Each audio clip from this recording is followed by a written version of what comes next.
Pertanyaan kedua, kenapa Allah tidak kelihatan? Jawabannya ada sebentar kalau kita sholat ikhwani. Di awal sekali kita angkat tangan mengucapkan Allahu Akbar. Allah Maha Besar. Gitu.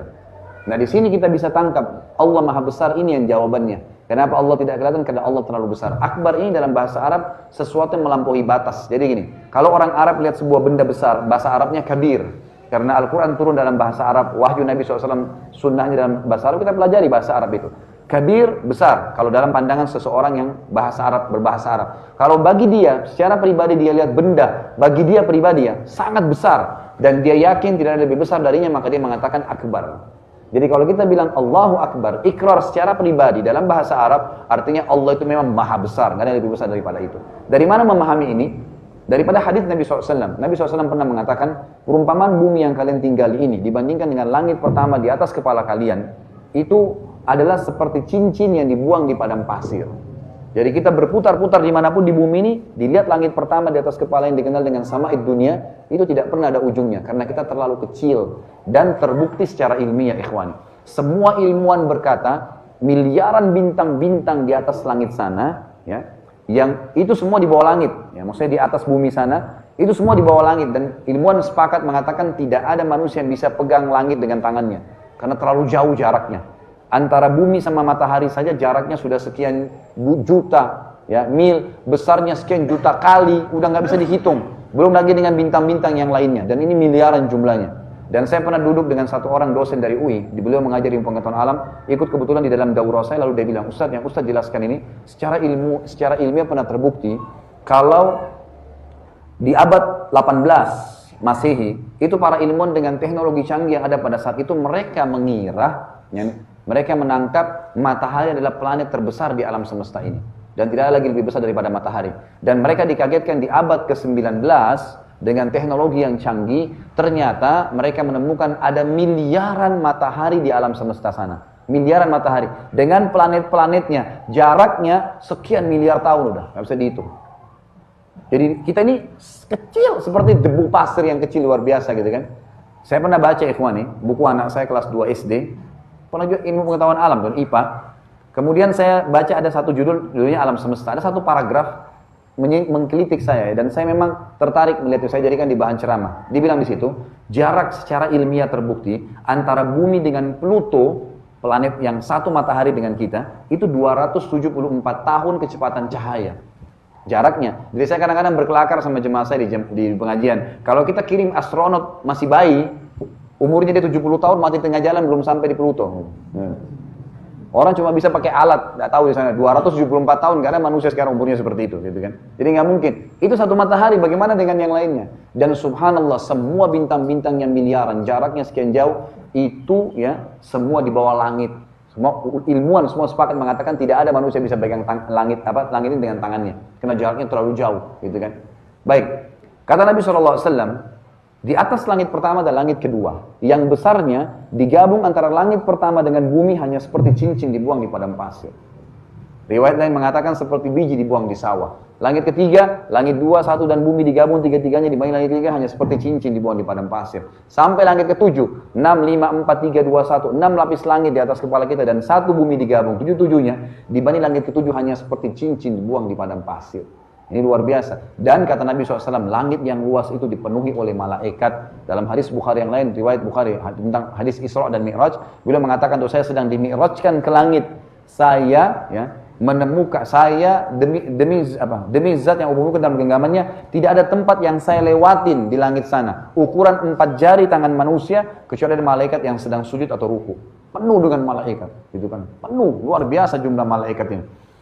Maka kata Nabi SAW juga dalam hadis lain, di langit kedua ada rumah namanya Baitul Ma'mur. Dalam surah Tur wal Baitul Ma'mur, tempat tawafnya malaikat. Kata Nabi SAW dalam hadis sahih, setiap hari 70.000 malaikat masuk ke dalamnya. Riwayatnya mengatakan tawaf pergi, nggak akan pernah kembali lagi. Terus dari pertama diciptakan sampai kapan yang Allah inginkan, hari kiamat. Jadi berapa jumlah malaikat? Jumlah mereka sangat banyak, gitu kan?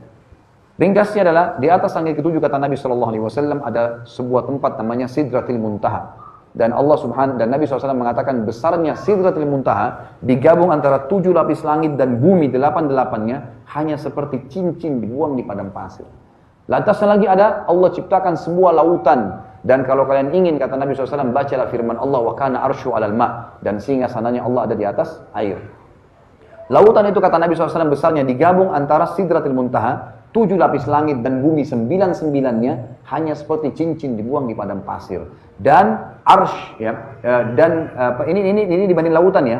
Dan arshnya Allah digabung antara lautan. Jadi kita ini ada dalam lautan dan lebih halus dari sekian juta kali debu yang ada di lautan itu. Kata Nabi SAW, dan arshnya Allah digabung antara lautan tadi, Sidratil Muntaha, 7 lapis langit dan bumi, 10-10-nya hanya seperti cincin dibuang di padang pasir.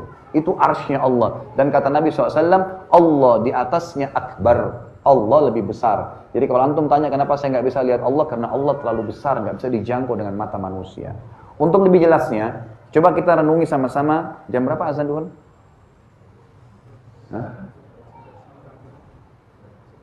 Baik, 5 menit lagi ya.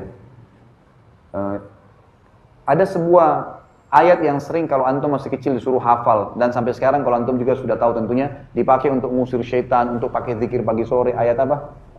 Ayat kursi. Apa itu ayat, ikhwani? Ayat itu artinya informasi. Kursi itu dalam bahasa Arab bukan seperti yang kita pakai duduk, bahasa Indonesia kursi tempat duduk. Kalau kursi bahasa Arab itu pijakan kaki raja di singgasana. Jadi kalau raja punya singgasana ada pijakan kakinya untuk naik ke atas duduk, itu namanya kursi. Apa Allah bilang dalam ayat kursi? Informasi tentang kursinya Allah, pijakan kakinya. Wasi'ah kursiyuhus samawati wal ard. Pijakan kakinya Allah saja itu telah menutupi seluruh langit dan bumi, gitu kan? Jadi ini ayat firman Allah SWT. Jadi memang pijakan kakinya saja. Bagaimana dengan Allah Azza wa Jalla? Maka Allah tidak kelihatan. Dan penting saya sampaikan ikhwani, bahwasanya Allah Azza wa Jalla ini tidak dilihat di dunia, bukan cuma oleh kita tapi seluruh nabi-nabi. Cukuplah riwayat Bukhari, waktu Aisyah bertanya kepada Nabi SAW, mengatakan, ya Rasulullah, waktu anda mi'raj ke langit, hal tara rabbak, apa anda sempat melihat Tuhan anda? Maka Nabi SAW mengatakan, nurun ala nur anna arah. Allah itu cahaya di atas cahaya, bagaimana saya bisa melihatnya? Tinggal pertanyaannya ikhwani, lalu apakah atau kapan kita melihat Tuhan kita? Perhatikan hadis Bukhari yang lain, kata Nabi SAW, kalian akan melihat Tuhan kalian pertama kalinya dalam bentuk cahaya seperti bulan purnama di malam Lailatul Qadar, di mahsyar. Di mahsyar. Tapi belum lihat siapa Allah itu, bagaimana fisiknya kita belum lihat, baru cahaya. Tapi waktu itu semua orang sudah tahu kalau ini Tuhannya, gitu kan? Dan di sini kata Nabi SAW, semua kalian akan berbicara dengan Tuhannya tanpa ada penterjemah. Kemudian pertanyaan selanjutnya, lalu kapan kita lihat Allah? Adalah dilihat pada saat kita masuk ke dalam surga. Nggak ada lagi. Dan ini nikmat terbesar adalah melihat wajahnya Allah. Kata Nabi SAW, kalau semua orang masuk ke dalam surga, termasuk orang yang disiksa di neraka dulu, udah masuk semua di neraka, tinggal orang yang kekal, mereka itu adalah orang kafir dan munafik, maka Allah SWT mengumpulkan ahli surga dan berkata kepada mereka, apakah sudah cukup nikmat yang saya berikan? Mereka berkata, nikmat apa lagi ya Allah, setelah Engkau selamatkan kami dari neraka dan kami masuk ke dalam surga. Karena waktu itu penghuni surga bisa lihat neraka, penghuni neraka bisa lihat surga, sehingga ini tambah bersyukur, ini tambah menyesal, gitu kan. Maka mereka mengatakan, nikmat apa lagi? Maka kepada saat itu dalam hadis ini dikatakan Allah mengangkat hijabnya, pembatas. Maka untuk pertama kali penghuni surga melihat wajahnya, dan orang kafir, orang ahli neraka tidak akan pernah lihat Allah selamanya. Tidak akan pernah lihat Allah. Dan pada saat mereka melihat wajahnya Allah, mereka berkata, tidak ada nikmat yang mengalahkan melihat wajahmu yang mulia. Kalau antum baca buku-buku tentang surga, pasti semua sepakat nikmat terbesar yang mengalahkan istana, makanan, minuman, pakaian, dayang-dayang adalah melihat wajahnya Allah Subhanahu wa taala. Maka Allah membukakan bagi mereka wajahnya yang mulia. Jadi ini alasan kenapa Allah Subhanahu wa taala tidak kelihatan.